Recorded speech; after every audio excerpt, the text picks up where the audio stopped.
Γεια και χαρά. Αποφάσισα να κάνω αυτό το review βίντεο για την Ada Seed XR Pro.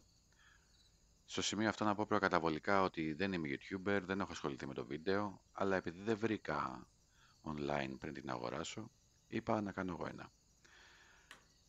Γι' αυτό λοιπόν ας πάμε να δούμε τι έχει αυτή η καρέκλα. Πρώτη εντύπωση με το που κάθεσαι είναι πραγματικά το πώς σε αγκαλιάζει το δίχτυ το μέσα αυτό που έχει.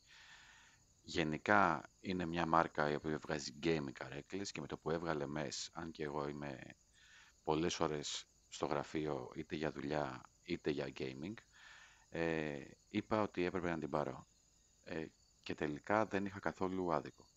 Ξεκινάμε λοιπόν με τη μόνη διαφορά που έχει η Pro από την Mega, την απλή, είναι τα 5D armrest μπράτσα. Αυτά πηγαίνουν πάνω κάτω, μέσα έξω, μπρος πίσω και έχουν 100 € διαφορά.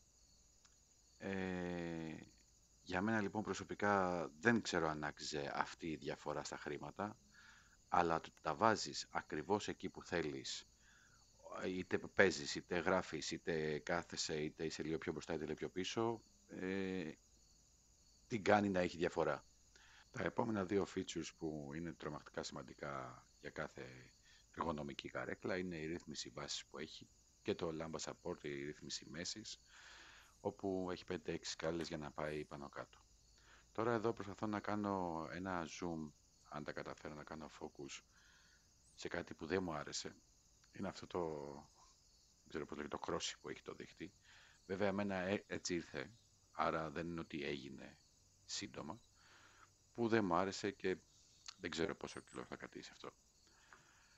Γενικότερα να πω ότι είχα για πάρα πολλά χρόνια, 3-4 χρόνια την Kaiser την 2, Nada Seed, που για 4 χρόνια ατελείωτων ωρών δεν έκανε ούτε κράκ, ούτε κρίκ, ούτε τίποτα, ήταν σκυλί.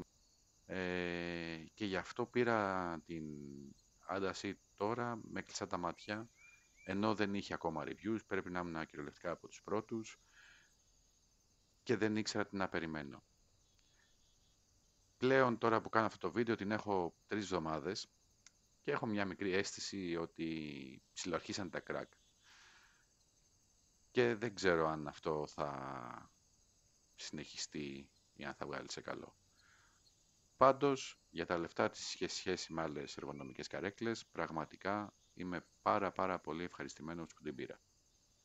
Αυτά ήταν λοιπόν το review μου για αυτά που είχα να πω για την Antasit. Ελπίζω να καταλάβει κάποιος έστω δύο πράγματα περισσότερα για να μπορέσει να αποφασίσει να την πάρει ή όχι.